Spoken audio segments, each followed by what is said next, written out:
el único rival que tiene es Cronopio, de la buitrera. Materiales completos. Sin duda, Celestes es un hito en lo que hace a eso, y fue un hito en mi carrera también. Muchas gracias por aceptar la invitación, es un honor para mí.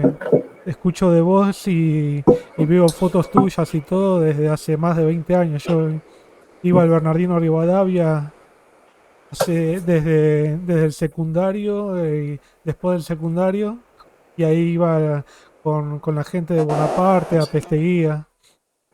Así empecé yo, yendo al museo los viernes después de terminar el secundario, después de terminar las clases en el secundario. Estaba en tercer año de secundario cuando empecé. Y lo normal, ¿no? Ahí incluso iban nenes más chicos todavía ahí con la gente. La primera pregunta que te quiero hacer es principalmente, ¿cuándo empezó tu gusto por la paleontología y cómo decidiste ser paleontólogo? Empezó en forma muy temprana. Las primeras memorias que yo tengo de darme cuenta que en algún momento iba a tener que ser algo cuando sea grande, ¿no? El viejo cosa, fue ser paleontólogo. Desde chico, 6 años o una cosa así, 6, 7 años. Así que ha sido algo bastante continuo mi interés. Y yo hoy ya tengo casi 60, y cuando estamos hablando de finales de los 60, principios de los 70, no existían libros de dinosaurios, no había. No había manera de nutrir ese interés, ni tampoco había una manera directa de generar ese tipo de interés. La poca cosa que existía eran las películas de los hombres de las cavernas, los cavernícolas peleando con dinosaurios, y Raquel Welch se desnuda matando dinosaurios y cavernícolas. Digamos, ese era el tipo de interpretación paleontológica que teníamos en ese momento y el tipo de acceso que teníamos. King Kong Fantasía, peleando con un tiranosaurio también. también, pero vos sabés que en la vieja de Kiko, yo no me acuerdo si hay un tiranosaurio, puede ser que haya, pero yo no la había visto, porque tampoco teníamos mucha televisión, así que era una cosa un poco más limitada.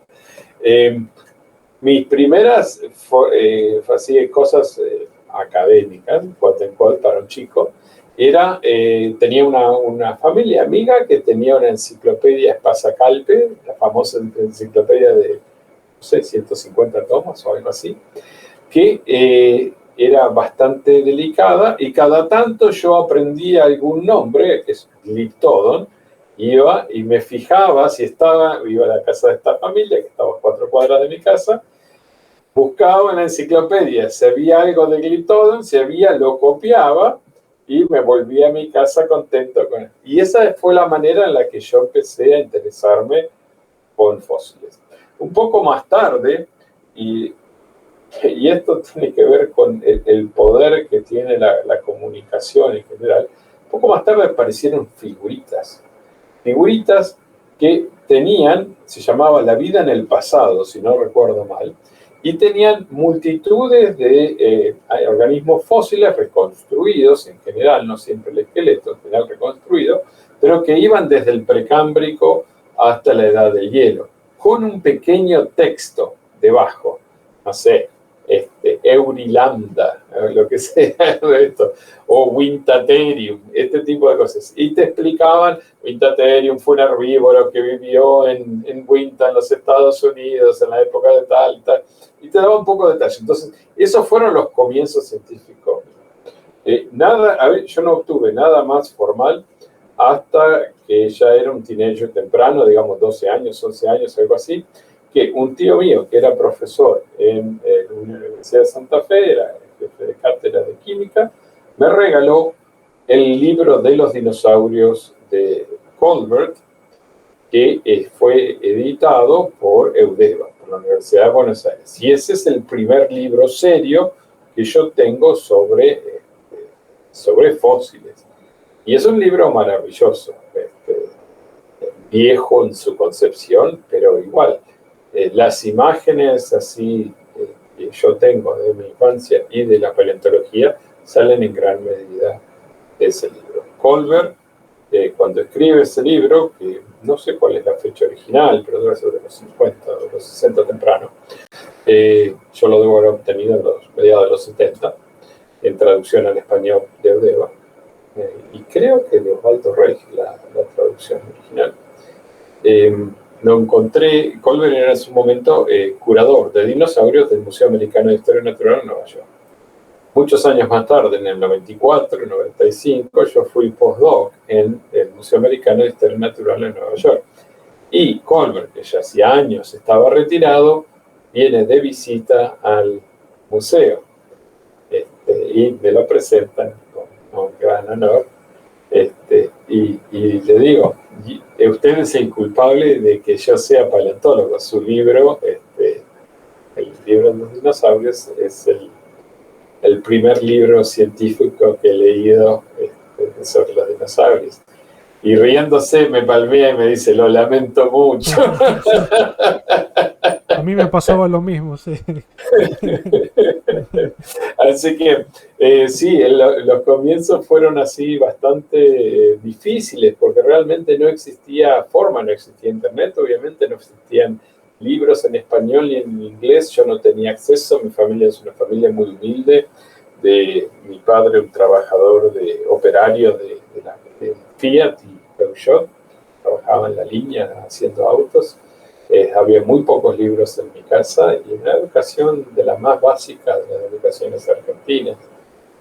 Así que, y luego, tal vez bajo la influencia de ellos, un poco me sugirieron que como paleontólogo eso no era una carrera, me iba a morir de hambre, etc. Y decidí, bueno, ok, debe ser así.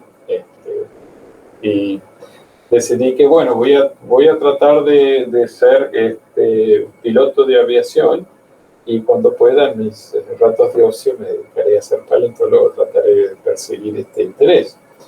Eso fue más o menos así hasta la etapa temprana de mi secundario, que estudié nacional, un poco en parte con esa idea, donde parte de mi familia es de Entre Ríos y íbamos a pasar los veranos allí. Y en los arroyos que cortaban los campos de mi abuelo aparecían huesos raros que íbamos a apuntar, incluso algunos que sabía que eran fósiles, como restos de coraza de gliptodonte, etcétera, etcétera.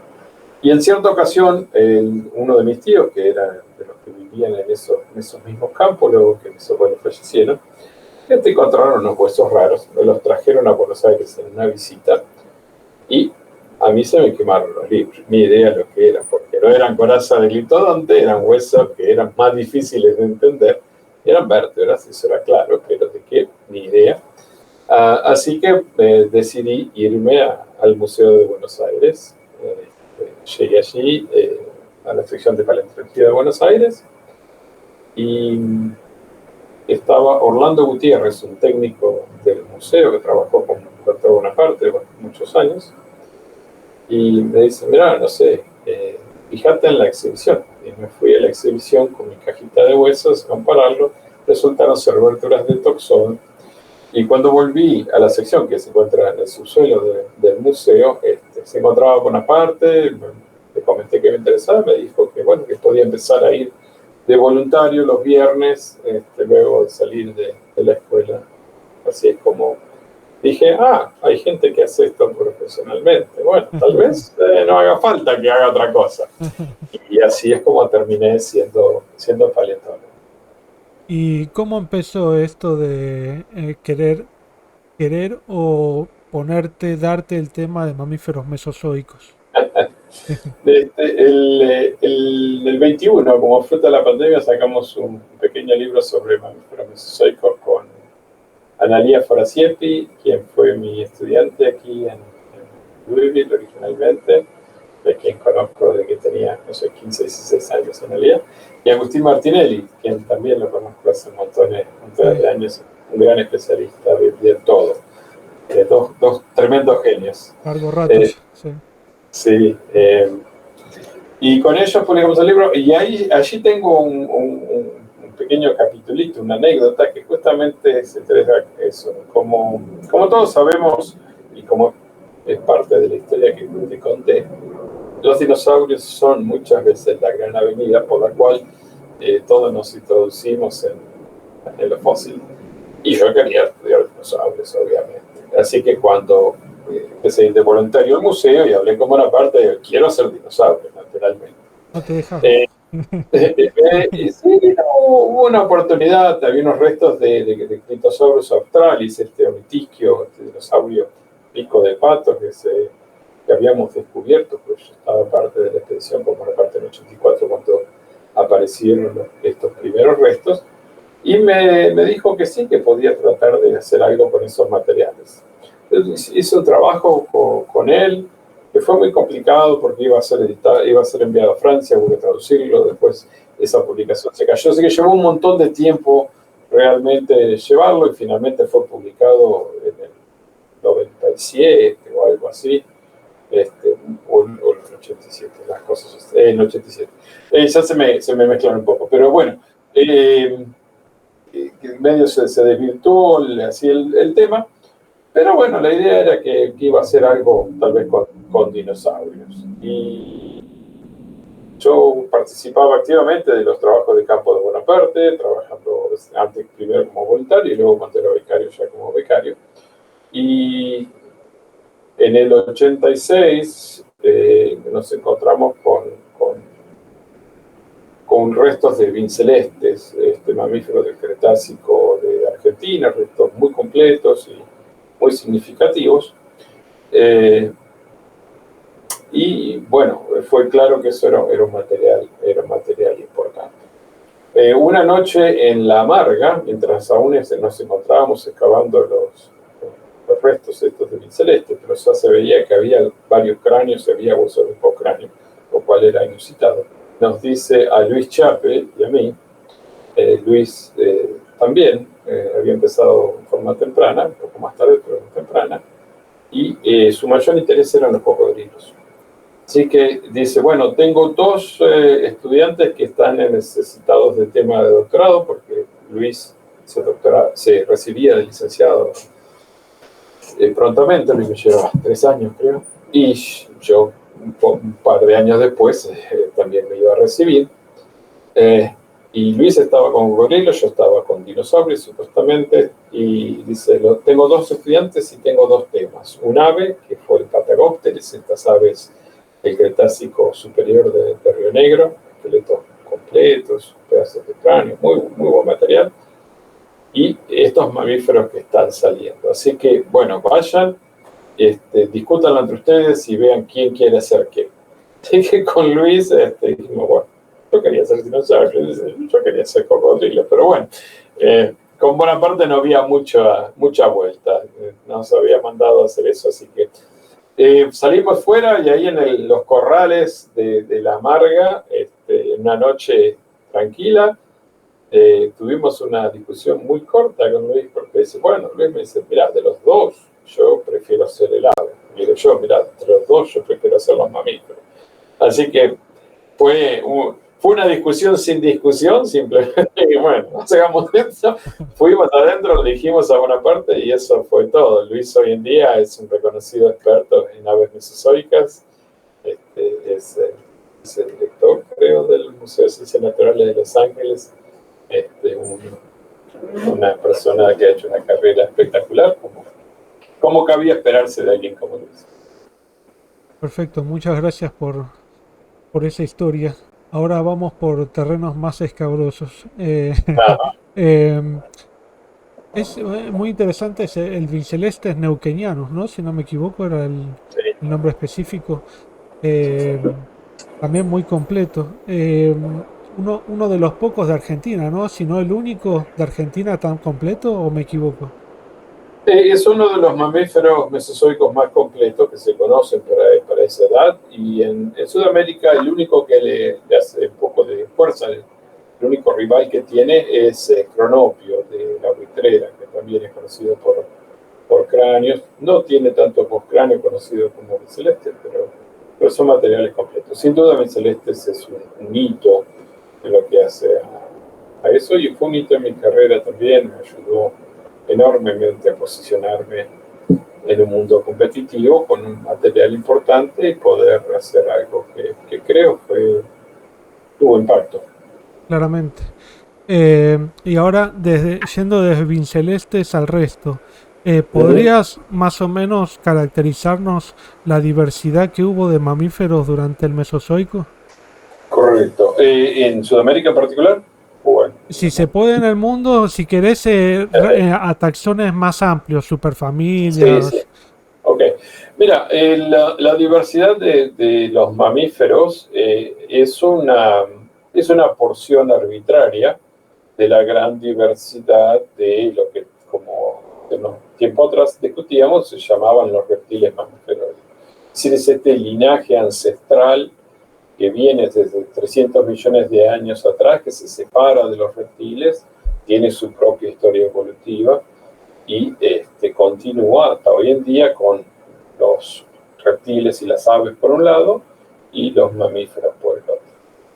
En el lado reptiliano tenemos montones de etapas. Tenemos las tortugas, tenemos lagartos, tenemos cocodrilos, tenemos aves que representan distintos estadios en esta larga carrera evolutiva. En la rama de los mamíferos, solo los mamíferos sobreviven hasta hoy en día. Es decir, que tenemos una diversidad mucho más constreñida. Pero en el Mesozoico sudamericano tenemos tal vez algunas de las mejores evidencias, algunos de los mejores ejemplares conocidos de estas etapas primitivas, estas etapas tempranas del origen de los mamíferos. Las colecciones recientes de Bonaparte y Agustín Martinelli, entre otros, y de los colegas brasileños en el sur de Brasil y en otras partes de Argentina, son de las mejores, son de los elementos más completos que nos van detallando esta sucesiva adquisición de caracteres que hoy en día encontramos en los mamíferos.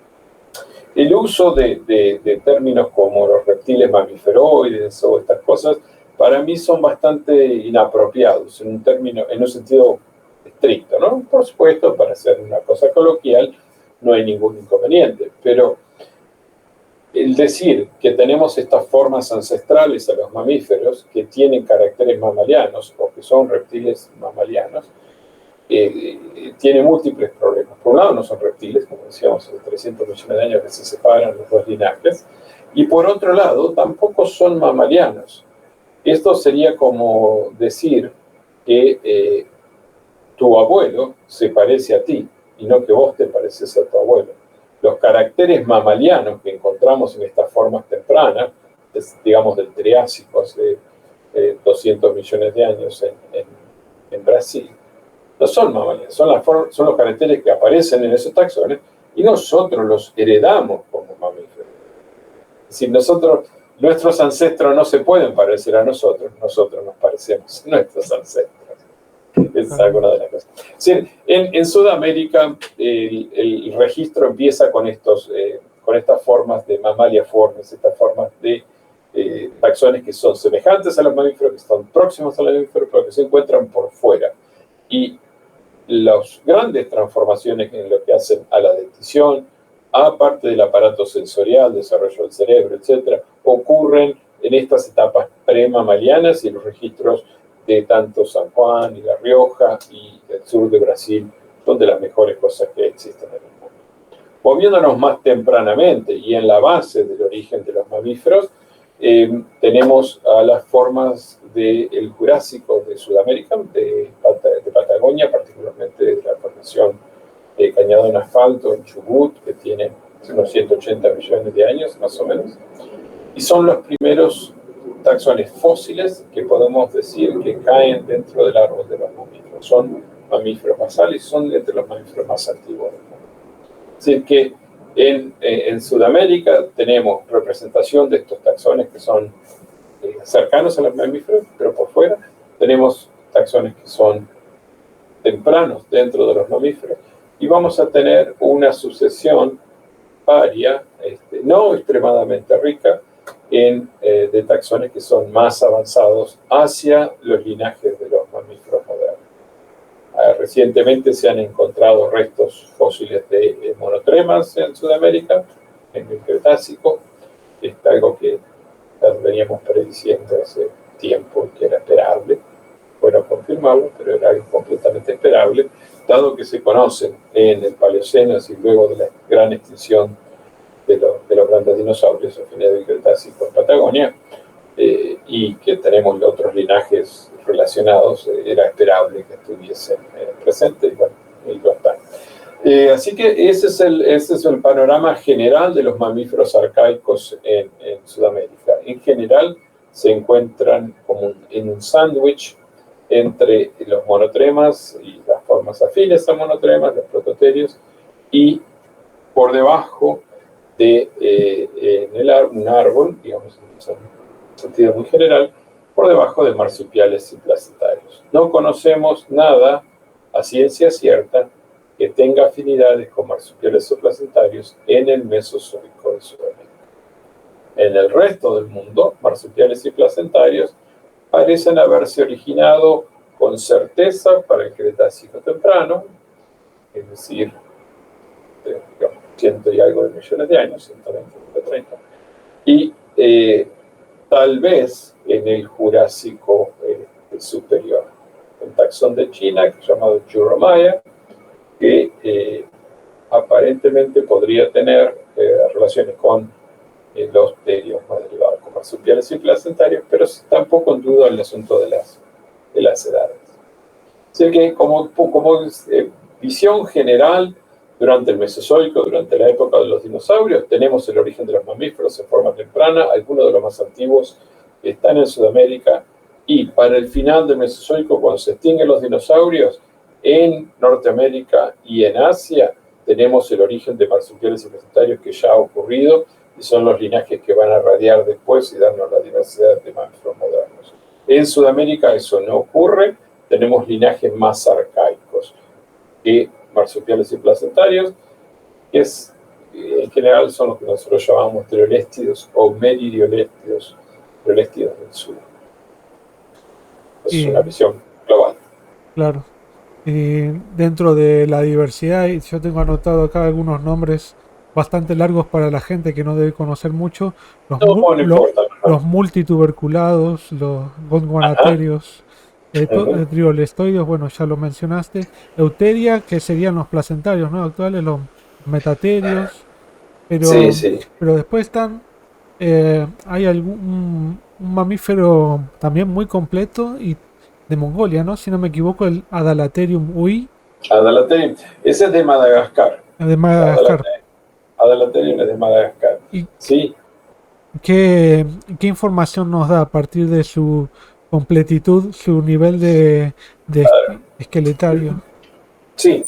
Mira, el propósito nuestro en general, cuando uno está estudiando paleontología, más allá de divertirse y asombrarse por las cosas que aparecen, es tratar de poner esto en un contexto científico, en un contexto en el cual uno avanza cierto tipo de ideas y después las contrasta, las refuta, las apoya basado en los materiales. Es decir, que cuando uno tiene la historia completa, uno sabe lo que pasa. Cuando uno tiene fragmentos, no sabe lo que pasa. Digamos, uno está tratando de predecir el resultado entre... voy a ser un poco cruel, pero voy a ser entre Racing e Independiente. Yo soy hincha Independiente. Yo soy de Racing. Estamos ahí. Estamos los dos mal. Pero estamos mal. Estamos todos mal.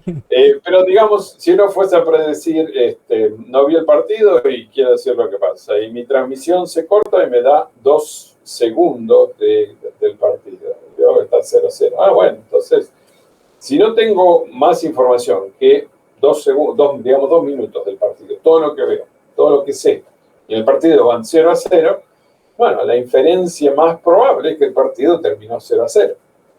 Porque es lo único que conozco a ciencia cierta. Si después tengo otros 3 minutos más tarde y el partido sigue 0-0, bueno, voy a decir, probablemente el partido terminó 0-0. Si yo fuese a tener 2 minutos del final del partido y está 0-0, bueno, el partido terminó 0-0 y se acabó. Es todo lo que me hace falta saber.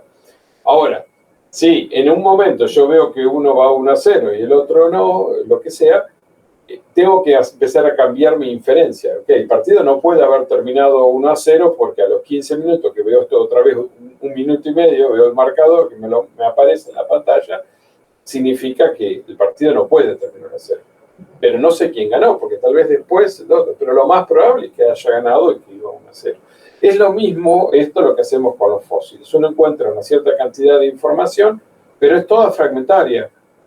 Tengo un cachito acá, un cachito allá, un cachito allá. Entonces, cuando tengo muy pocos fragmentos, las posibilidades, cuanto más fragmentos tengo, mejor conclusión puedo obtener. Cuanto más veces veo estos fragmentos de partido, mejor va a ser mi inferencia. Pero si no tengo todo, no lo voy a saber nunca. Y nunca lo voy a tener todo, porque la historia del pasado es enorme, el 99% de la diversidad es extinta, y solo voy a tener acceso a cierta cantidad de cosas. Entonces, intrínsecamente estas son inferencias, y son chequeadas cada vez que yo encuentro un nuevo fósil, que es otro cachito de información, y lo puedo constatar con esto contra lo otro. Un animal como Dalaterium, que Bray trae un montón de información craneana, de Thalia, porque es un ejemplar muy lindo, muy completo, nos da 10 minutos de partido en vez de 2 segundos. Entonces nos da una porción importante de información que nos permite predecir cierto tipo de cosas. Y cuanto más conocemos, más tenemos para poder contradecir algo. En nuestra... Pero también es más difícil de comparar con algo porque la mayor parte del resto está incompleto, ¿no? Es cierto, es cierto. Eso se llama the foundational effect. Es algo, el efecto de fundación. De vuelta, si yo tengo un animal que es completo y conozco el cráneo, y conozco el esqueleto, y conozco los dientes, y los demás los conozco solo por dientes, la conclusión más racional es que el cráneo y el esqueleto son iguales a el que yo conozco, o que deben ser parecidos por lo menos. Por ahí no lo son, pero si no hay evidencia en lo contrario, eso es lo que se infiere. Entonces, estos pocos animales completos, y Vincelestes hizo eso, de hecho, tienen este efecto fundacional. ¿Por qué? Porque no hay otro mamífero en esa porción del árbol que se conozca el cráneo. Entonces, bueno, eso es lo que se asume que es la morfología craneana de un mamífero basal. Lo mismo ocurre con Adalaterium para los Gondwanatherium, que son este grupo que hasta ese momento eran muy enigmáticos. Hay otro animal, Vintana y Adalaterium, que vienen ambos de Madagascar, los Cretácicos, que sorprenden porque son raros, pero no nos dejan otra opción, son lo único que tenemos, así que es lo que tenemos que hacer. Esa es la ventaja de tener materiales completos. Nos acotan el universo. Alguien decía, es como enfrentarse a la noche perfecta. Uno estás mirando a la noche y es una oscuridad completa. Para todos lados es igual. ¿Dónde queda la ruta? Y no lo sé. En general, no tengo yo la opción de saber cuál es la opción perfecta de la historia de la vida, pero me dicen, esta no es. Cada vez que uno encuentra algo, encuentra una información, lo más importante no es lo que nos dice, porque eso lo puede contradecir el otro, pero hay un montón de cosas que dicen, esto no es. Por ejemplo, durante mucho tiempo se decía que no había mamíferos durante la época de los dinosaurios. Bueno, tenemos los fósiles y ya está. Ese argumento se cae. Ahora tenemos que discutir, refinar ese tipo de cosas, que es lo que ocurrió con estos grupos, etc. Pero hay cosas que no. Lo que podemos negar es siempre mucho más poderoso de lo que podemos afirmar. Vamos sacando pedacitos de ignorancia, pero la ignorancia es infinita. Así que vamos sacando pedacitos. Es como yo cuando hace tiempo, hace unos 20 años, o cuando era la época que salió el documental Paseando con dinosaurios, parecía que solamente habían sinodontes durante la era de los dinosaurios. Entonces bueno, tampoco es la era de los dinosaurios, no es el Mesozoico, la era mesozoica. Entonces podríamos sintetizar lo que acabas de decir tenemos una gran diversidad de mamíferos en el Mesozoico, pero a partir de restos muy fragmentarios, prácticamente solo a partir de dientes de la mayoría.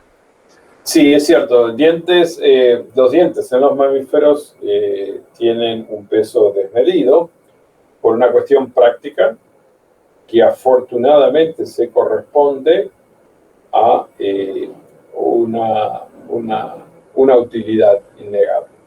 Y lo que quiero decir con esto es que el esmalte es el material más duro biológico que existe en los vertebrados. Es un material tejido que tiene 97-98% de material inorgánico, es decir, una vez que el diente madura y que erupciona y está en la boca, no tiene casi tejido vivo el esmalte. La dentina que se encuentra por debajo, sí, es la que nos hace doler los dientes cuando tenemos un problema, o la pulpa que también. Entonces, este diente, el esmalte en particular, es casi una roca y se preserva muy bien. Entonces tenemos alta probabilidad de representación de dientes, lo cual ocurre con dinosaurios, con peces, con montones de otras cosas que se encuentran dientes. Pero los mamíferos nos caracterizamos por un procesamiento oral del alimento. Es decir, en la boca es donde se procesa gran parte de los alimentos y esto se hace a través de una dentición compleja y el desarrollo de esta musculatura facial tan típica de los mamíferos. Uno ve un cocodrilo y está ahí tomando sol y ves toda la boca abierta, desde la punta de la boca hasta sería la comisura, no es la comisura nuestra, sino que es atrás de todo donde articula la mandíbula. Es como si tuviéramos todos los cachetes inexistentes. En mamíferos tenemos todos estos tejidos blandos, que son los tejidos de la expresión facial y los tejidos masticatorios, que cubren la boca y tenemos una boca de una entrada pequeñita. ¿Por qué? Porque todo lo demás está para mantener el alimento en la boca, que no se nos caiga la comida en la boca, a pesar de que nuestras madres nos reten que hay que comer con la boca cerrada, etcétera, etcétera. Y permite el procesamiento oral, permite que la comida vaya de una posición lingual en el medio de la boca a por fuera de los dientes, traerlo de vuelta, hacer un bolo, etcétera, etcétera. Entonces, toda esta complejidad masticatoria se refleja en la complejidad en la forma de los dientes. Y uno puede reconocer muchas formas de mamíferos basados en un diente. Cuvier decía, denme un molar y yo les digo qué animal es. Es cierto. Hoy en día, realmente, con un molar se puede básicamente identificar al nivel de género casi cualquier mamífero, si es que tiene dientes. Claro. A diferencia de los dinosaurios, que se puede inferir solo hasta nivel familia, con mamíferos podés nombrar una especie incluso también. Sí. Mamífero, digamos, una arruga de la nariz, si eso ocurre, pero cada tanto hay que hacerlo porque no queda otra. No queda otra. Hay un solo diente y bueno, uno nombra una especie con un solo diente. Y podríamos decir que la complejidad es tal que no solamente hay una fórmula dentaria, o sea, de cuántos incisivos caninos, premolares y molares hay en mi mandíbula, sino también podemos decir que hay una fórmula para las cúspides, ¿no? Sí, el término de sofisticación, la cantidad de sofisticación que existe en la nomenclatura anatómica de dientes es muy alto, muy elevado. Múltiples caracteres en un molar complejo, habrá 50, 60 características que tienen nombre y pueden ser utilizados como caracteres en biología. Ahora, algo que hablé un poco con Apesteguía, fue que él encontró un lepidosaurio en Francia, que era en realidad de África, y él lo encontró pidiéndoles que le den dónde están los acumulados, las acumulaciones que tienen de dientes o de restos óseos de peces. Ellos siempre seleccionan así restos óseos y lo más chiquito, lo que pareciera de peces, lo acumulan todo y a veces puede ser que metan otros tipos de animales. Lo mismo podría pasar, ¿no?, con restos dientes de mamíferos, ¿no? Vas a pedir que te den todo lo acumulado de restos de peces y te aparecen muelas de mamíferos arrastrados tal vez por las olas, ¿no?, por las mareas. Incluso también hablé en otro momento con Diego Paul y me decía también la competencia que había de los cocodrilos, que eran herbívoros,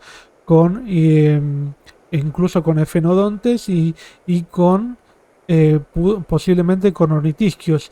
Y yo me pregunto después de eso también, y no había competencia también con mamíferos, o sea, había ahí un gran espectro. O sea, uno piensa nada más que los mamíferos competían en el tamaño y estaban limitados por el tamaño de los dinosaurios, pero no piensa también que entre la microfauna había también una gran competencia entre fenodontes, dinosaurios, cocodriliformes y mamíferos. ¿No es cierto esto?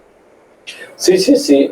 Ciertos aspectos de eso sin duda ocurrían. De vuelta, la base de todo esto es que no sabemos mucho más de lo que sabemos. Entonces, nuestras inferencias de las asociaciones biológicas del pasado son necesariamente súper limitadas. Los mamíferos que conocemos en el Mesozoico tienden a ser de pequeño tamaño. Y simplemente por ser de pequeño tamaño, metabolismo elevado, que es algo intrínseco en animales endotérmicos como los mamíferos, en general descansan en dietas de alto valor energético, como insectos, etc.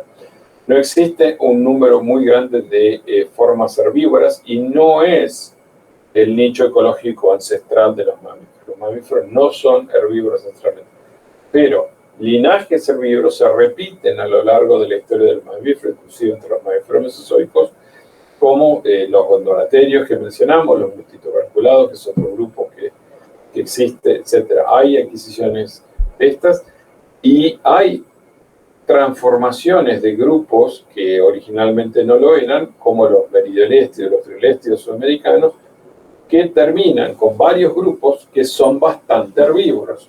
Entre ellos, de estos meridioléstidos, hay taxones que están en el Cretácico superior, que ganan tamaño, tienen el tamaño de un perrito mediano, un mapache, un oso lavador, que son bien herbívoros en su conformación. Tienen oclusión diente a diente, tienen crestas y surcos complejos que indican que eran más herbívoros, y ese mismo linaje pasa a través de la extinción del Cretácico al Paleoceno de Patagonia, con formas como Peligrotherium, que tienen el tamaño de un cerdo pequeño, ¿no? Son animales grandes de estos linajes arcaicos, premarsupiales, preeuterios, que son herbívoros. El nicho ecológico existía, y la competencia es intrínseca, siempre hay, los recursos son limitados y todos los taxones están tratando de sobrevivir de una manera u otra. No sé si viste vos algo de Prehistoric Planet. Apareció en un capítulo de Madagascar, apareció que este dinosaurio, el Masacasaurus, y aparece también un Adalaterium en una cueva con sus crías. ¿Hay alguna evidencia de que mamíferos mesozoicos podrían haber vivido en cuevas durante el Mesozoico? Sí, sí existe. Hay distintos tipos de evidencia. Algunas circunstancial, otras un poco más directas. Los hábitos fosoriales, que es el hecho de vivir en cuevas, tienen adaptaciones morfológicas bastante distintivas, y conocemos varias formas que muestran en su esqueleto particular, en su esqueleto, adaptaciones que son congruentes con hábitos fosoriales, que es este hecho de vivir. Eso lo sabemos para animales del Jurásico, como Frutafosor de Estados Unidos. Lo conocemos también para docodontes. Lo conocemos para docodontes, que son animales también del Jurásico de América del Norte. E incluso para algunas de las formas de monotremas, etcétera, que tienen estas adaptaciones que permitirían cierto tipo de excavar.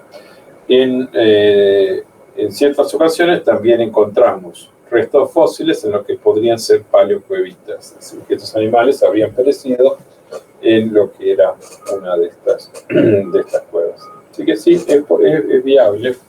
En el caso particular de Adalaterium no sabemos ni podemos inferir demasiado. ¿Por qué? Porque Adalaterium no se conoce en forma muy completa con el cráneo. La inferencia que tenemos de este esqueleto, que está reconstruido, etcétera, es atípico. Entonces, si uno no lo puede comparar muy fácilmente con formas actuales, es difícil. ¿Puede haber sido fosorial? Sí, es una posibilidad. Pero no es un fosorial típico como aquello que estamos acostumbrados a ver hoy en día. Gran parte de lo que nosotros hacemos hoy en día es lo que se llama el actualismo, que es un principio básico que se establece en el 1800, tanto para la geología como para la biología, y es que los fenómenos que actuaron en el pasado son los mismos que los fenómenos que vemos hoy en día. Entonces, si hoy tenemos un animal con cierta morfología del codo y de la rodilla y de la pelvis, y lo podemos asociar a un hábito fosorial, cuando encontramos el mismo tipo de morfología en el pasado, decimos, este debe haber sido un animal que hace lo mismo que los animales que hoy en día tienen este tipo de forma. Eso es un modelaje, es decir, se infiere algo a partir de una observación presente, lo cual puede o no puede ser correcto, pero de vuelta es una base. Si tu forma fósil no tiene un correlato claro con alguna forma en la que vos conocés qué es lo que está haciendo, sí, podés inferir, pero la inferencia es mucho más débil, porque no tenés una predicción que se basa en algo observado. El animal moderno, yo puedo ir y mirarlo, tomar nota de si es fosorial o no. El fósil, no. Y con respecto a los pelos, ¿qué se sabe de los pelos de los mamíferos mesozoicos? Bueno, es curioso porque, digamos, si uno le pregunta a alguien que tenga cierto conocimiento de biología, que es un mamífero, obviamente, ya como el nombre lo indica, presencia de mamas, leche, pelos, sangre caliente, corazón con 4 cámaras, diafragma, etc. Esos son los tipos de cosas que inmediatamente son mencionadas como algo que nos permite reconocer un mamífero y funcionan en forma impecable, digamos, entre las formas vivientes. No hay ningún inconveniente en utilizar esos caracteres como criterio. Sin embargo, es muy probable que todos esos caracteres, todos los que he mencionado, probablemente, sean adquiridos en la historia pre-mamaliana, es decir, sean caracteres que surgieron antes del origen de los mamíferos y nosotros los heredamos de ellos. De vuelta es un poco lo que yo decía hace un tipito atrás, hace unos ratitos, que nosotros no podemos decir que nuestros abuelos se parecen a nosotros, sino nosotros nos parecemos a nuestros abuelos. Que si tenemos formas de los sinodontes, digamos, de estos reptiles mamíferoides o de los mamaliaformes, que creemos que tienen pelo, no tienen rasgos mamalianos, es que nosotros heredamos esos pelos antes de los mamíferos. Los pelos no son un rasgo. Y en el caso de los pelos, por ejemplo, sabemos a ciencia cierta que tenemos formas del Mesozoico que caen dentro del grupo de mamíferos, y son mamíferos, caen dentro del ancestro común de los marsupiales por un lado y el ancestro común de los monotremas por un lado y marsupiales y placentarios por el otro. Es decir, que son mamíferos que tienen pelo. Y eso nos sorprende. ¿Por qué? Porque si los monotremas tienen pelo, los marsupiales y los placentarios tienen pelo, el ancestro común de ellos, uno predice que tendría pelo, por lo tanto, todas las formas fósiles que caen dentro de ese grupo, uno espera que tengan la misma tipo de anatomía, lo que te comentaba. Conoces en uno, conoces en otro, inferís que es lo mismo para todo hasta que puedas negarlo. Sin embargo, hay varios grupos por fuera. Los docodontes, por ejemplo, este grupo que mencioné antes, son grupos que nadie los pone dentro de mamíferos. Los ponen cerca de mamíferos, pero no dentro de mamíferos. Y hay varias evidencias, múltiples ejemplares, que indican sin duda que estos animales tenían pelo, una cubierta completa de pelo que se parece bastante al pelo de los mamíferos. Es decir, el pelo precede al origen de los mamíferos.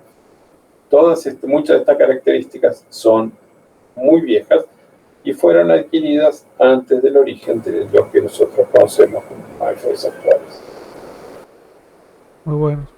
Lo mismo es muy importante también el tema del diafragma, ¿no? Porque también le da mayor volumen también a toda la cavidad abdominal.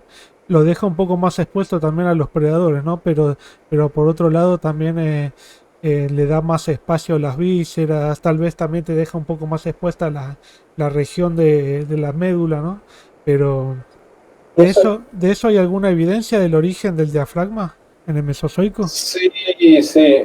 Bueno, para empezar, los monotremas tienen diafragma, los marsupiales placentarios tienen diafragma, por lo tanto el ancestro común de mamíferos tenía diafragma y esto ocurre en el Mesozoico. Es decir, que los animales que caen dentro de ese grupo uno esperaría que tengan diafragma. Hay ciertos correlatos óseos que se pueden utilizar para inferir esto, y ellos son las orientaciones de las espinas de las vértebras y de las articulaciones entre las vértebras.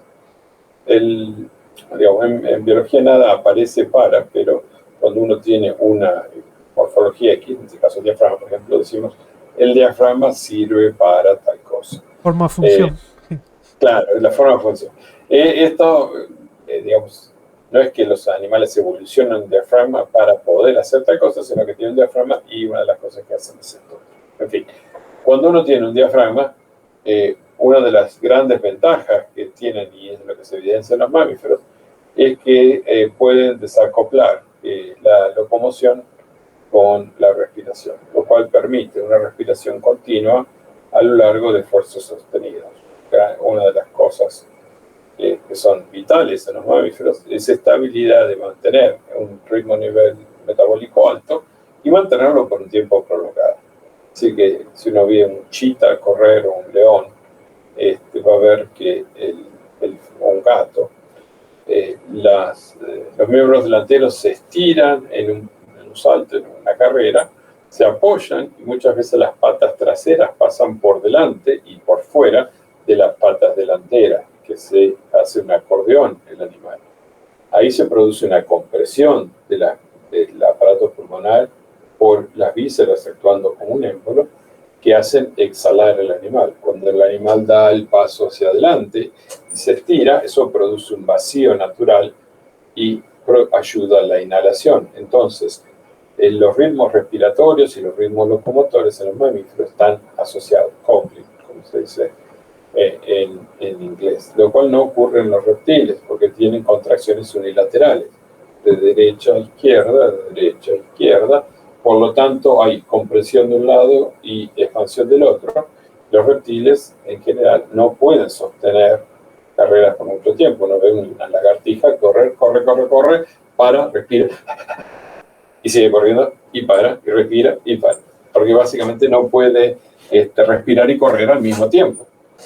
Entonces, sí, estas orientaciones de las vértebras permiten ver que el diafragma también precede a los mamíferos. En animales como Sinognathus, etcétera, que son bastante más viejos, es probable que haya habido un diafragma y un nivel metabólico semejante a los mamíferos o aproximado, o más elevado que aquel que conocemos en reptiles, por ejemplo. Y eso se puede ver también basado en la histología, en la paleohistología de los huesos, que nos indican un elevado nivel metabólico. Claro. Otro rasgo, ¿no? Más bien resto, ¿no? Muy frecuente también en el registro fósil de los mamíferos, no es solo los dientes, sino que también es, por ejemplo, la región del oído medio, ¿no? La región de la cóclea, coclear. ¿Qué información? Sabemos que los nervios, la morfología tal vez de la morfología de la ubicación de cada nervio, del tamaño, nos puede dar pautas, también pistas de si un animal era fosorial, si andaba más caminando en tierra, comparándolo con los más relacionados en esa morfología, ¿no? ¿Qué podemos saber acerca también del equilibrio por los otolitos? ¿Qué podemos saber acerca de la movilidad, de toda la locomoción y de las formas de vida a partir de la morfología del petroso y de todos estos huesos? Sí, como mencionábamos recién, los dientes sirven un papel muy importante en lo que es el entendimiento de los mamíferos mesozoicos, porque son muy duraderos. El esmalte perdura aún bajo situaciones de alto estrés y de desgaste y mucha energía.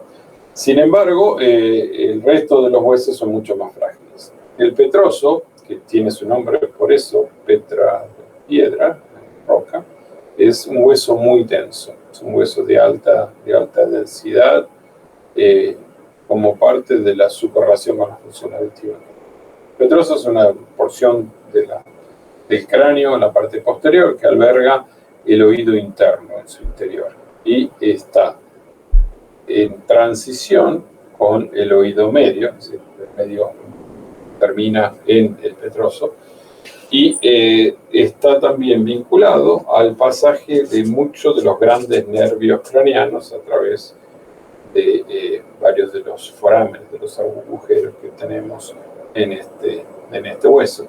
Es decir, la morfología del petroso es una fuente de caracteres muy elevada que nos permite decir cosas de distinta índole.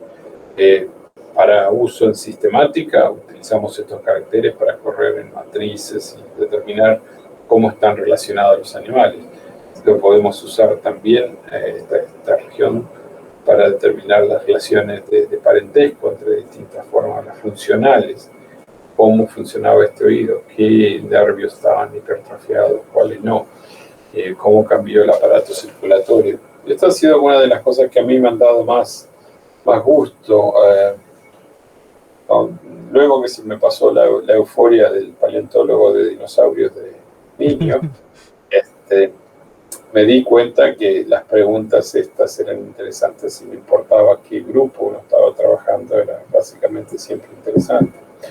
Pero estaba un poco decepcionado con la paleontología en el sentido de esta dedicación casi absurda que había a entender hueso y no entender el organismo.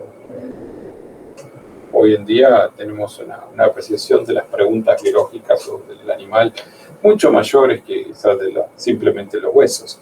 Y entonces fue que, por esa razón, que me fui a Europa y estuve en Alemania como postdoc un año aprendiendo embriología para poder ponerle tejido blando a los fósiles que uno encontraba. Es decir, que estas inferencias así están basadas hoy en día en inferir estos tejidos blandos, en particular de la región del oído, y tratar de entender cómo evolucionaron estas cosas. Hace poquito, con uno de mis estudiantes, Tony Harper, publicamos un conjunto de inferencias de la función auditiva basada en el estudio de los endocasts de estas cócleas, de estas regiones del oído, etc. Yo creo que hoy en día hay bastante material o bastante evidencia como para poder inferir y tener una idea cómo evolucionó, por ejemplo, la frecuencia de audición en los mamíferos en las etapas tempranas, previas al origen de los mamíferos, durante los mamíferos arcaicos o el Mesozoico, y qué es lo que ocurre luego de la gran extinción de los dinosaurios en el Cretácico.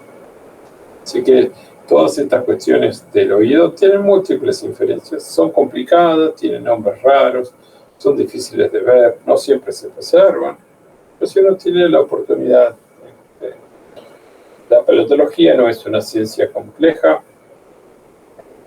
no es una ciencia cara, por lo tanto existen posibilidades de hacer muchas cosas. Cuanto más medios tengamos, mejor, obviamente, cuanto más dedicación tengamos, mejor, más interacción con campos complejos tengamos, mejor. Pero la paleontología no es una ciencia compleja y se beneficia técnicamente de múltiples otras disciplinas que tienen mayor peso económico o social. La medicina ha transformado el acceso que tenemos a imágenes en la paleontología a través de tomografías computadas, o resonancias, o múltiples otras opciones. Somos explotadores del beneficio que se ha desarrollado en medicina. Claramente. Y también nos beneficiamos de los campos de la informática, que son los que programan los programas complejos que tenemos para filogenia, etc. Así que tenemos una gran deuda en montones de aspectos. ¿Y cómo mejoró, no? También vos ves, por ejemplo, a mí me frustraba bastante leer los artículos de dinosaurios por todo el tema de que tenés un artículo de, no sé, 20 páginas y 15 páginas son de descripción de huesos sueltos. Tenés 2 páginas de el resultado del análisis filogenético, después toda una lista interminable de rasgos anatómicos, 200, no pueden ser 500, 700 rasgos anatómicos, y los pones en un cladograma en la hipótesis de la filogenia, y básicamente todos los trabajos se limitan a eso, ¿no? Entonces a mí me parece muy frustrante y por eso me parece en ese aspecto, en el aspecto integrador del animal con la interacción en su vida, por ejemplo con el tema de las trazas fósiles, ¿no? Por eso me gusta más ese aspecto de la vida. Eh, pero cómo mejoró, ¿no? También el tema de poder codificar los caracteres en mamíferos fósiles, ¿no? Porque yo también vi algunos trabajos tuyos y hace unos cuantos años tenían mucho menos, muy pocos caracteres con los cuales trabajar, ¿no? Eso también ha Sí, mejorado, ¿no? sí, claro, es como lo que íbamos comentando, de cada vez tenemos pedacitos más completos de múltiples cosas, y seguimos con el Bueno, símil del partido de fútbol, es pasar de escuchar a un partido de fútbol para escuchar 4 o 5 partidos de fútbol que querés saber qué está pasando al mismo tiempo y que también son conocidos por fragmentos. Entonces, en algún momento te dejas de interesar por saber cuál es la formación de tu equipo y querés saber cómo va el campeonato. Eh, y allí es cuando tenemos que tener una cantidad mucho mayor de información para poder integrar en forma coherente una pintura mucho más amplia. claramente. Después te quería hacer dos preguntas juntas de un taxón que todos están hablando en este momento, no sé si te imaginas, el Repenomamus, ¿no? Una es sobre este registro de cuál era el Repenomamus giganticus, el que apareció con restos de Psittacosaurus juveniles. ¿Qué, qué podemos inferir a partir de los hábitos de Repenomamus con respecto a, bueno, tener restos? No sé si decir se los comió directamente porque o si cayó encima, por ejemplo, no sé, eso es algo tafonómico, vos me dirás. Y después la otra es sobre este otro resto que parece indicar algo, parecía indicar algo parecido de el Repenomamus peleando con un Psittacosaurus, pero el Repenomamus parece un joven y si lo ves parece que está descansando más que peleando. Y además parece que le está agarrando directamente la tibia al Psittacosaurus en lugar de estar agarrando más amplio y agarrar también la carne. Entonces vos no vas a agarrar, si es un animal vivo, no vas a agarrar el hueso, vas a agarrar toda la carne, ¿no? Entonces, ¿qué opinas vos del comportamiento de Repenomamus que nos indican estos dos fósiles tan bien preservados, ¿no? Yo creo que Papyromamus o estos ejemplares en realidad indican mucho más del comportamiento de los humanos que de los fósiles de aquel entonces. Hay que vender y patrocinar y hacer público y hacer Big Splash. Esto es una seguidilla del viejo argumento de The Fighting Dinosaurs, los dinosaurios peleadores de Mongolia que se encontraron también hace un tiempo atrás, un Velociraptor El y Protoceratops. y un Protoceratops supuestamente peleando. Bien, pero tu pregunta tiene dos partes. La primera es la de los Rapenomamus con restos de Psittacosaurus juveniles en their bellies, la panza, y eso es indiscutible. Son el contenido estomacal de Rapenomamus que tiene Psittacosaurus. Y hay no solo eso, sino que existe evidencia de lo contrario. Hay un par de dinosaurios de China que tienen restos de 2 taxones de mamíferos en the belly, en el estómago. Entonces, los dinosaurios comían mamíferos, los mamíferos comían dinosaurios, etc. Cuando se publicó el resto original, la primera vez que se publicó el resto de Rapenomamus con restos de Psittacosaurus en el estómago, en el contenido estomacal, yo estaba en Nueva York y uno de los curators de mamíferos de allí es Malcolm McKenna, una persona extremadamente inteligente. Y el título creo que salió en Nature, o en Science, salió en Nature. Nature, sí. Decía, sí, los mamíferos mesozoicos comían dinosaurios, era el título del paper. Yo voy inocentemente, era un postdoc, y le digo, hey Malcolm, era el trabajo, salió. Y me dice, sí, que los mamíferos mesozoicos comen dinosaurios. Dice, no hay que ver noticias. Mi gato lo hace en el patio de mi casa cada vez que tiene una oportunidad. Los mamíferos comen dinosaurios. Digamos, no tiene ninguna novedad. Pasa hoy, Dice, sí.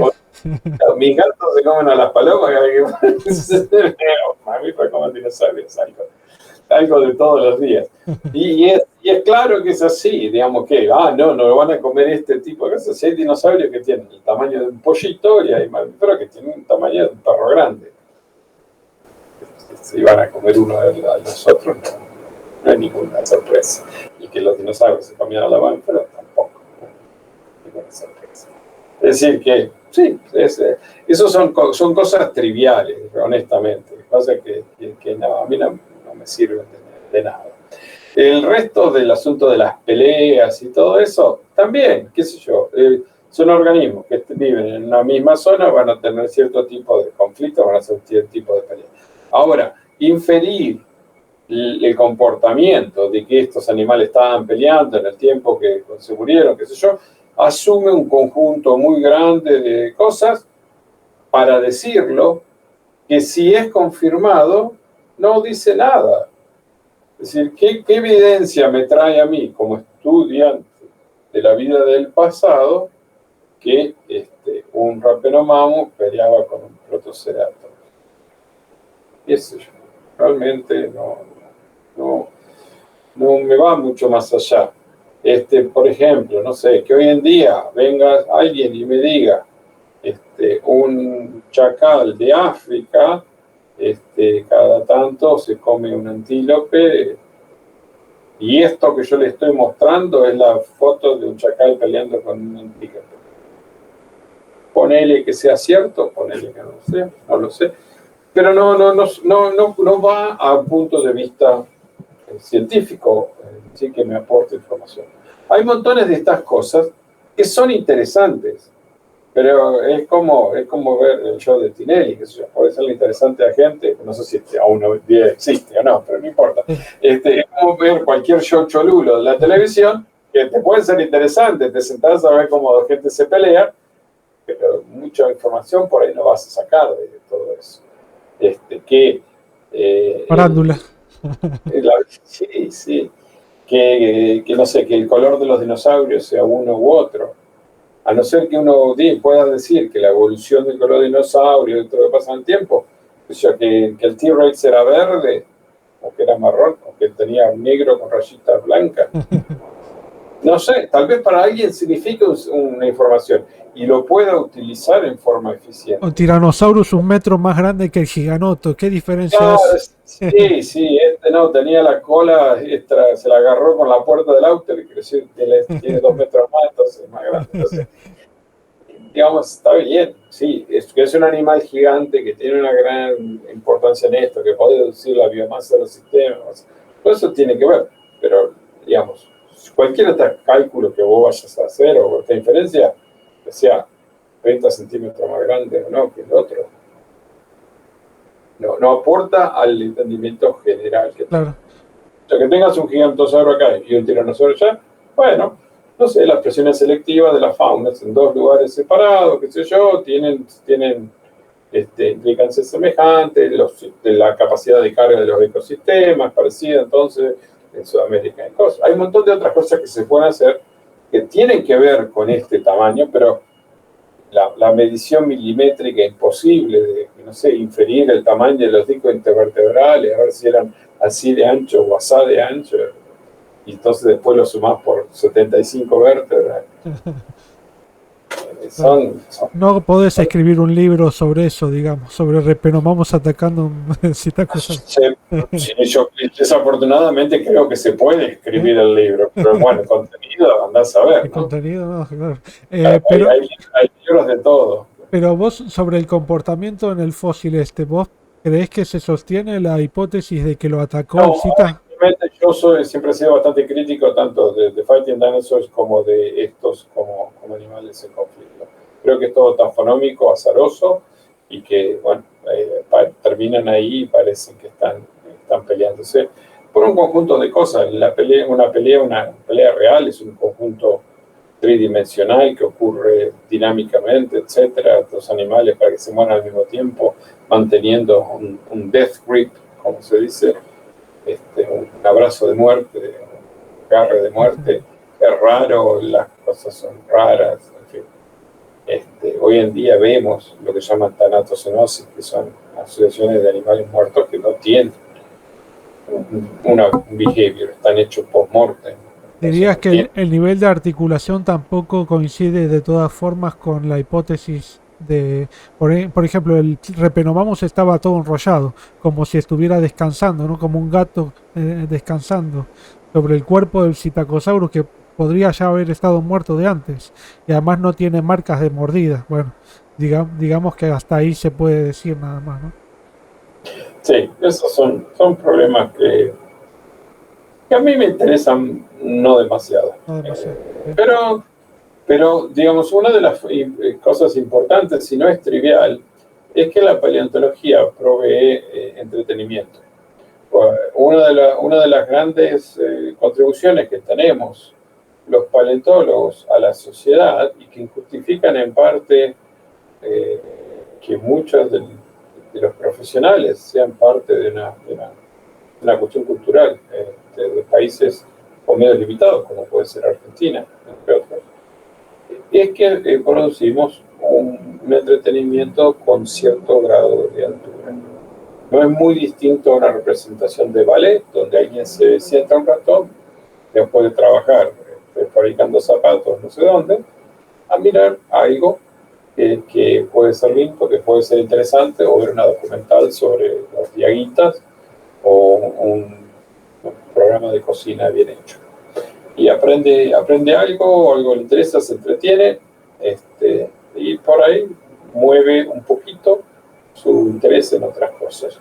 Lo mismo pasa con la paleontología. Mucha gente tiene un interés periférico respecto de cómo era la vida en el pasado, qué animales raros, y por esto que tenemos esta gran bambolla de cosas que, esto es lo que pasaba acá, y el feroz, otro, y lo atacaba, y las espinas hacían esto. Es posible, esas son cosas que son bastante más difíciles de estructurar como una hipótesis científica, como cosas. Se pueden discutir, y bueno, son como los cuentos de buenas noches que le contamos a nuestros niños, ¿no?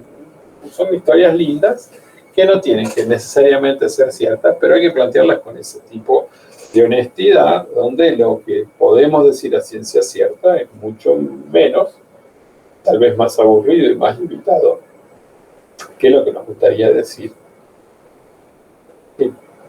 con los animales que viven hoy en día, la fauna africana que está tan bien conocida. Aún hoy en día desconocemos toneladas.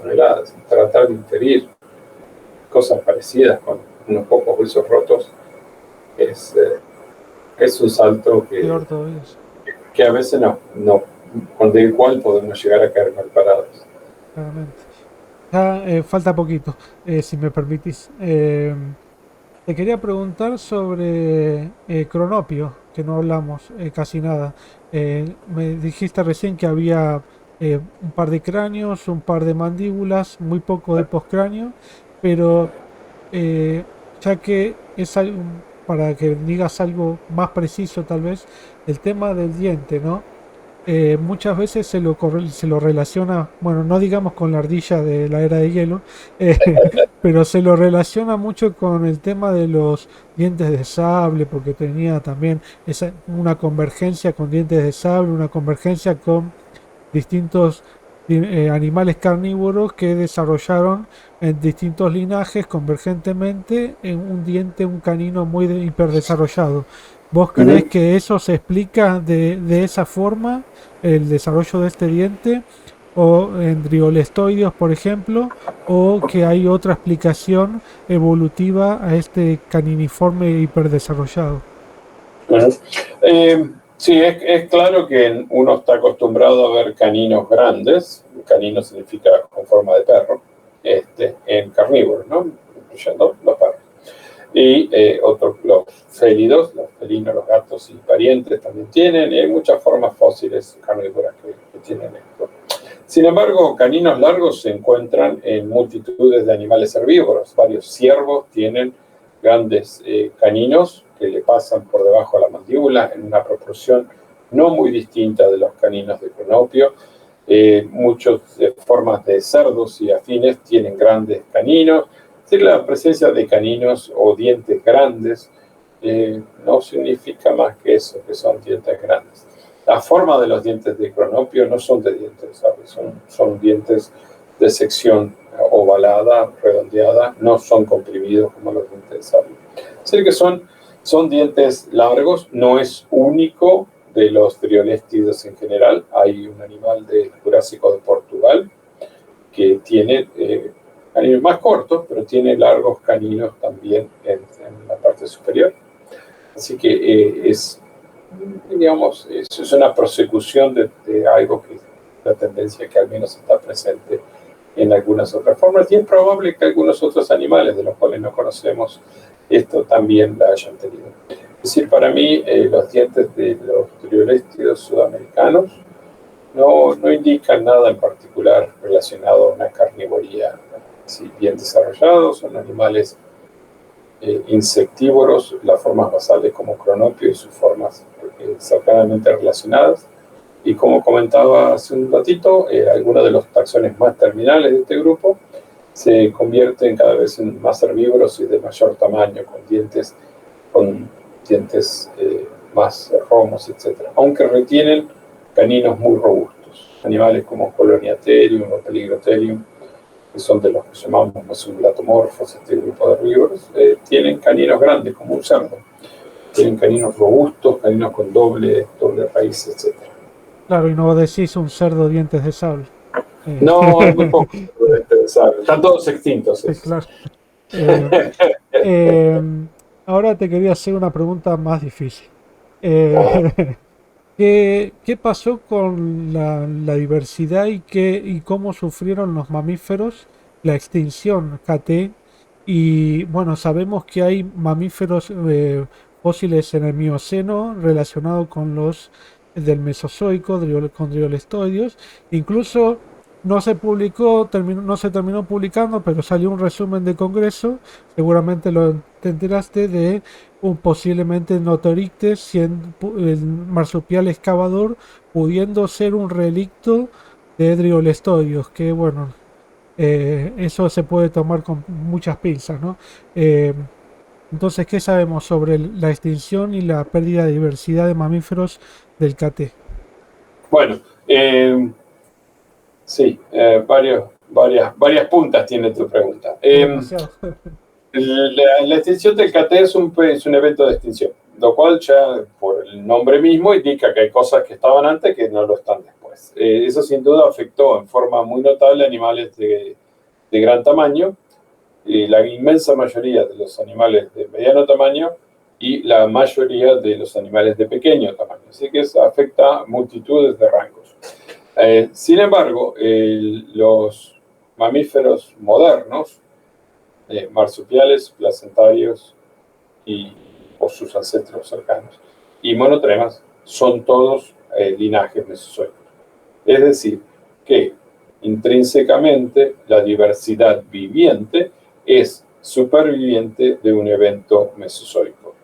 No es que pasa un solo linaje de mamíferos luego del KT y de allí salen los tres grandes grupos modernos. Sé que ha sido dramático, pero los mamíferos esos tres grupos sobreviven. Lo que no sobreviven demasiado son los linajes arcaicos, los linajes que se encuentran entre monotremas y marsupiales y placentarios. Gran parte de esos grupos, algunos se extinguen mucho antes del Cretácico, pero para varios de ellos el Cretácico es el último eslabón, es el último término que están presentes. Esta extinción de estos linajes arcaicos, entre los que se encuentran los drioléstidos, etc., parece haber sido mucho más severa en los continentes del norte que en los continentes del sur. Hoy en día es casi indiscutido que los efectos radicales de la transición Cretácico-Terciaria fueron dados por el impacto del meteorito de Yucatán y no por otros eventos como la gran cantidad de magmatismo, con el impacto de India en Asia, etc. Y que el vector de dirección de este meteorito es de sur a norte, básicamente, y que la eyecta de este impacto ha tenido un un efecto mucho más dramático en las masas del norte que en las masas del sur. Es decir, una vez en la vida, el norte la pasó peor que el sur. Y las extinciones fueron aparentemente mucho más dramáticas en los continentes del norte que en los continentes del sur. Esta evidencia de una transición KT más benévola está avalada por esta supervivencia que ya te comenté y que vos también notabas, de linajes de Sudamérica, de driolestéreos, que pasan al Paleoceno como Peligrotherium, pasan los monotremas, que ahora continúan hasta hoy en día, y este linaje de driolestéreos sudamericanos, los meridolestéreos, que llegan hasta el Mioceno.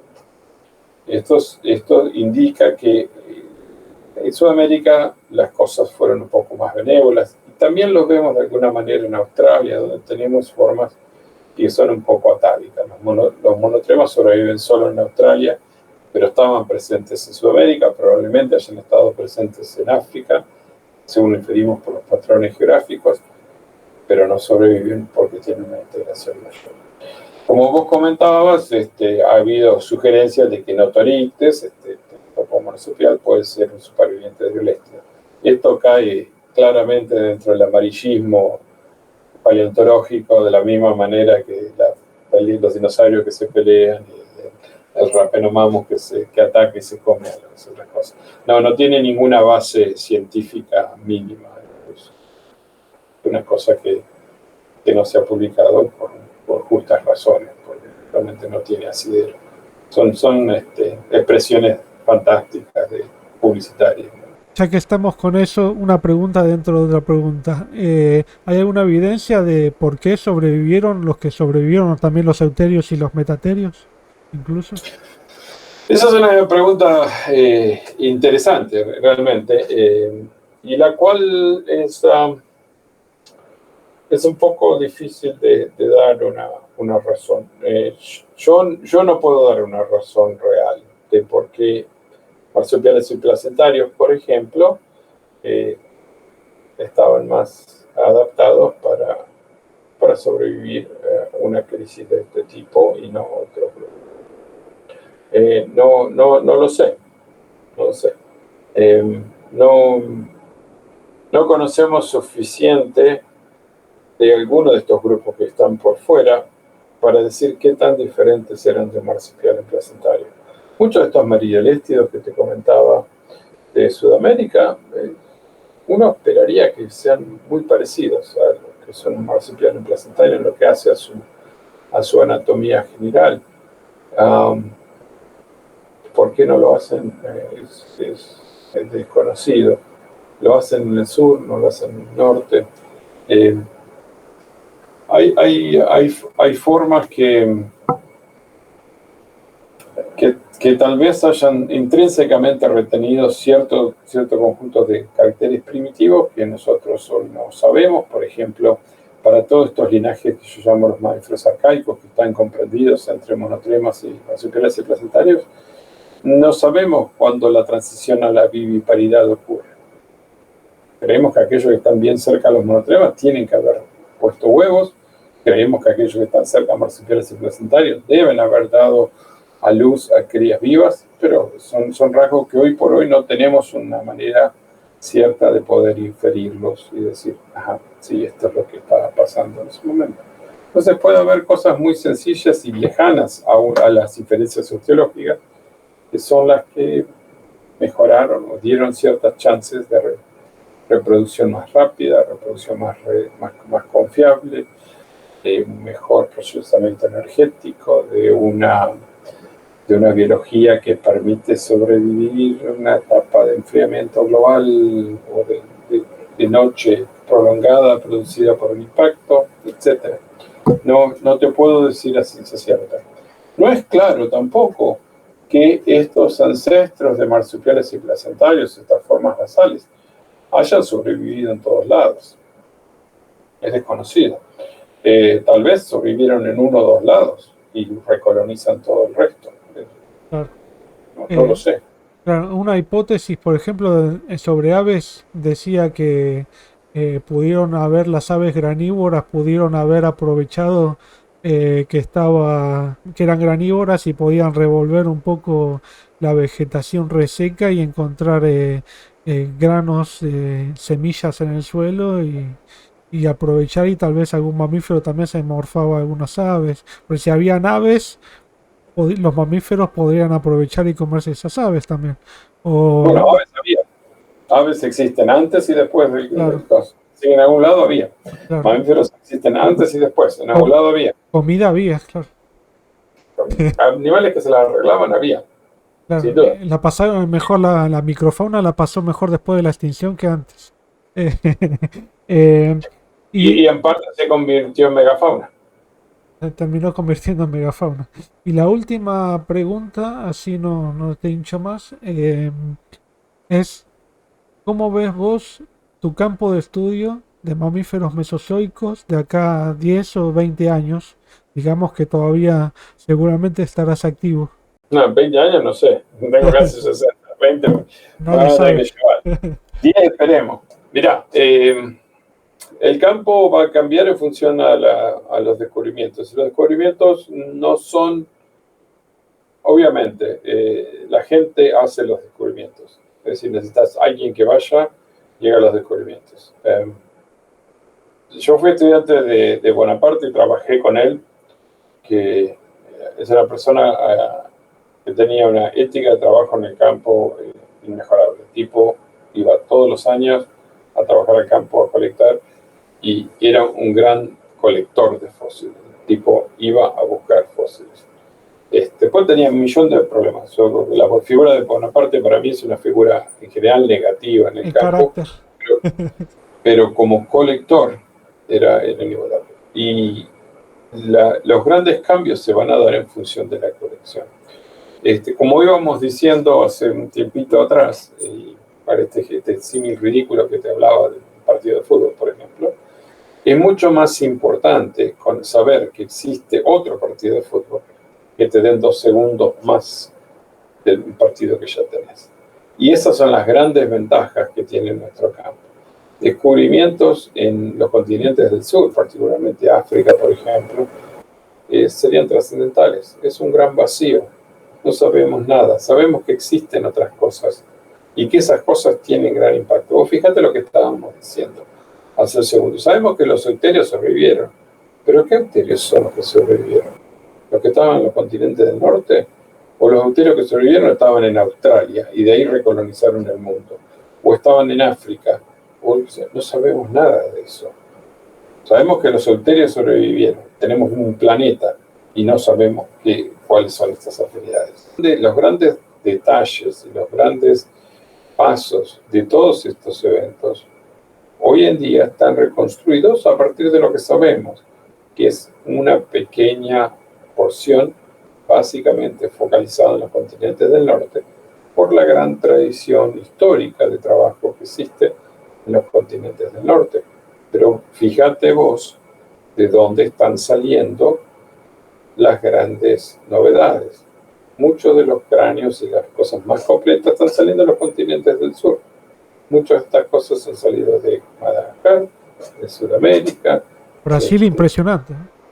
Brasil ha dado unas cosas increíbles, China ha dado unas cosas increíbles, que no son continentes del sur, pero son áreas de colección que tradicionalmente estaban fuera Gondwana. de, de la visión de 100 años de desarrollar la paleontología basada en Europa y Norteamérica.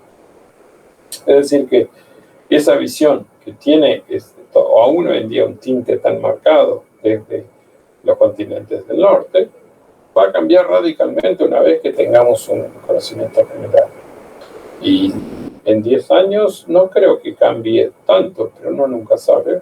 Por ahí aparece un conocimiento fantástico en Samoa y nos va a dar 20 micromamíferos y cosas así.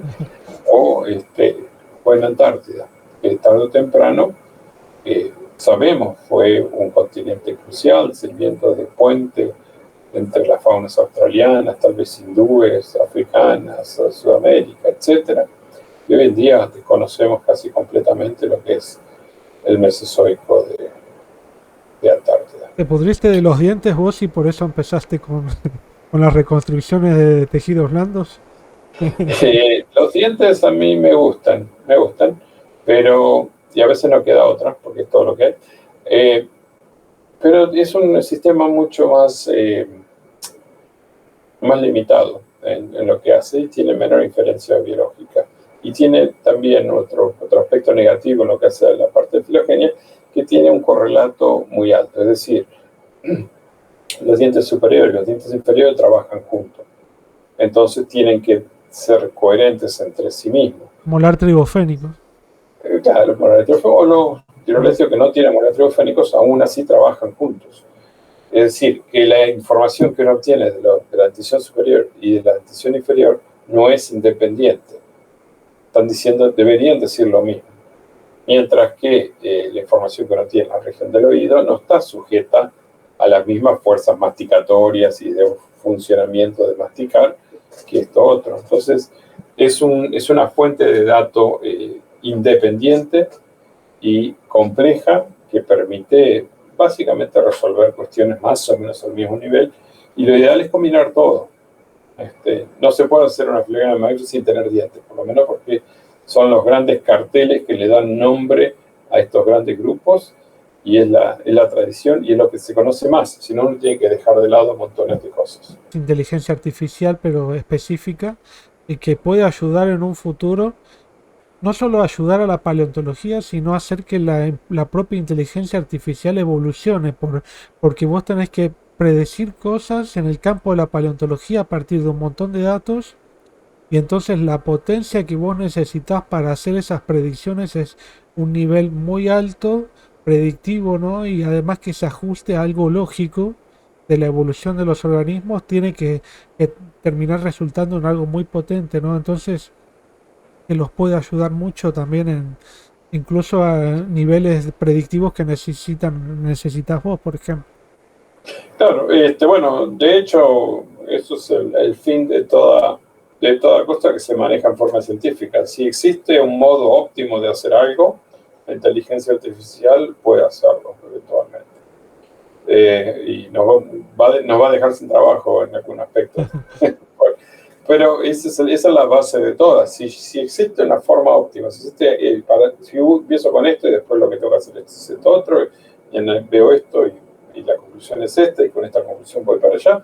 Si existe una secuencia lógica, eso se programa y eso es self-learning. Eso nosotros lo aprendemos a hacer de esa manera.